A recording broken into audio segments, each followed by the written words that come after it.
El Futbol Club Barcelona de Valero Rivera i l'Sporting Tolosa 31, un dels màxims representants de la Lliga del Llenguadoc Rosselló.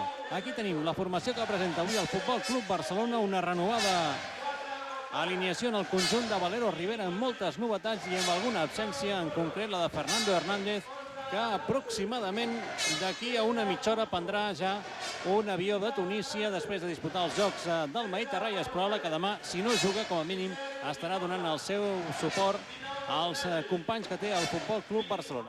I es repeteixen les assistències sobre el pivot hispano-ucraïnès. Miren Morros i assena d'aquesta manera el jove jugador del Futbol Club Barcelona al seu compte golejador. Amb la Lliga Sobal tenia 0, com a animi, ara la història de la Lliga dels Pirineus ja sortirà un gol. Un jugador amb potencial molt alt, que pot ocupar diverses posicions a la primera línia. 1,97 m, 85 quilos i 17 anys, quan hi ha 18 anys ja, quan hi ha aquest contraatac ha acabat en gol per Antonio Carlos Ortega.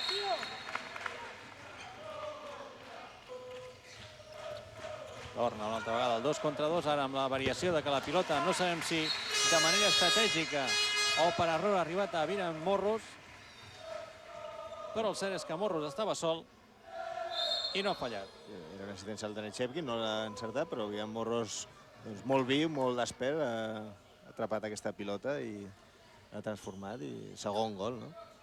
Il·lusió un jugador tan jove que ja pugui golejar en aquest equip.